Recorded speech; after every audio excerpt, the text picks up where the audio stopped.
sekarang kita akan mengenal elemen-elemen di dalam desain grafis. Yang pertama itu adalah garis.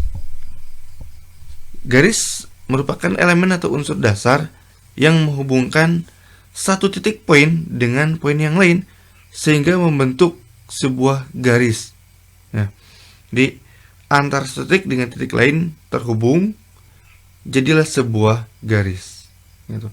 Sebenarnya garis itu tidak benar-benar ada. Jika sahabat-sahabat semua menganggap katakanlah rambut itu sebuah garis, maka jika kita perhatikan dengan menggunakan mikroskop, itu tidak terlihat menjadi sebuah garis. Jadi garis itu hanya sebuah istilah ya, untuk menghubungkan untuk sebuah objek yang menghubungkan antara satu titik dengan titik lain yang saling rapat. Seperti itu. Nah, garis juga sering disebut dengan outline dalam Corel Draw atau counter atau stroke ya di dalam Adobe gitu. Kemudian setiap garis juga bisa menimbulkan kesan psikologi dan persepsi tersendiri.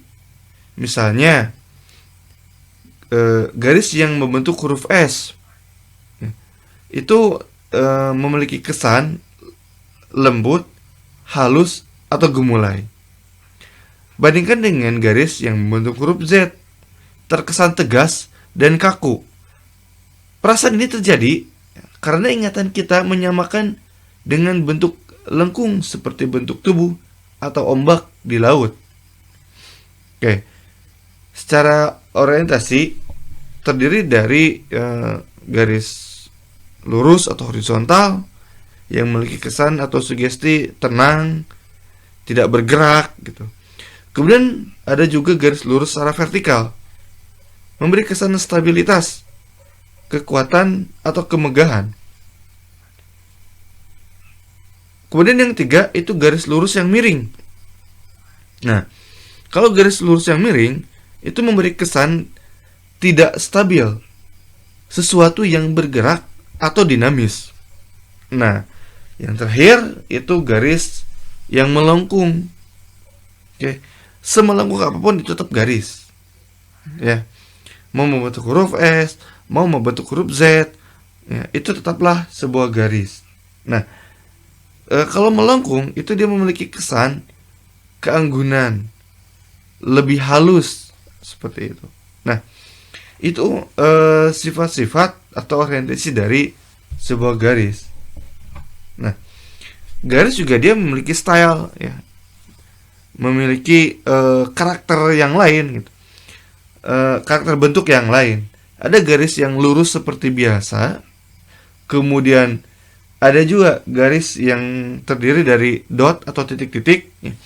Jadi titik-titik itu dikumpulkan menjadi sebuah garis. Mungkin kita pernah melihat di dalam sebuah buku yang ada di daftar isi, itu seperti itu, ada titik-titik dalam garisnya. Kemudian ada juga dash ya, atau strip atau kombinasi keduanya, dash dan dot. Itu adalah tipe-tipe garis. Nah, kemudian tadi kita sudah singgung bahwa garis merupakan penghubung antara dua titik. Berarti ada ujung satu dan ujung yang kedua, gitu ya. Ada ujung awal dan ada ujung akhir. Oke, garis itu dia memiliki beberapa macam ujung, gitu kan. Ada yang normal, ada yang punya ujungnya tanda panah, ada yang punya ujungnya bulat, kotak dan sebagainya. Gitu. Kemudian juga garis tersebut bisa dikombinasikan ya, antara satu garis dengan garis lain. Gitu. Atau misalkan seperti membentuk sebuah huruf atau membentuk sebuah objek yang lain gitu. Nah, pengkombinasian garis tersebut juga bisa dilakukan dengan berbagai macam tipe ya. Antara lain misalkan yang horizontal dengan yang vertikal, horizontal dengan diagonal dan seterusnya. Nah, itu merupakan tipe-tipe garis Ada juga ya, garis yang membentuk sebuah pengulangan. Pengulangan akan menimbulkan irama. Ada irama yang kesannya riang, tenang, malas, stabil, zigzag, dan seterusnya. Gitu. Ketika garis memberikan irama, berarti dia memberikan sebuah emosi kepada garis tersebut. Berdasarkan penjelasan tadi, bisa kita ketahui bahwa garis itu dia memiliki berbagai macam sifat dan juga memiliki berbagai macam emosi, tergantung dari tipe dan juga goresan yang ditimbulkan oleh garis tersebut. Sebagai contoh, di sini ada sebuah desain yang mengutamakan garis. Desain ini dia terdiri dari garis-garis ya yang begitu banyak sehingga menghasilkan sebuah karya yang begitu luar biasa.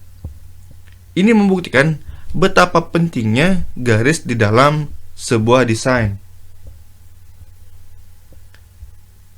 Dia bisa memperkuat, memperindah, dan juga memperjelas sebuah desain atau sebuah tampilan sehingga lebih mudah dan lebih indah dan lebih enak untuk dilihatnya. Ini contohnya seperti ini ya. Dia garis-garis saja. Oke. Kemudian di sini juga ada ornamen-ornamen lain yang terdiri juga dari garis-garis yang digabungkan, ya, disatukan sehingga membentuk sebuah bentuk-bentuk seperti ini dan sebuah desain yang seperti ini dia. Kalau kita dari jauh dia seperti ini.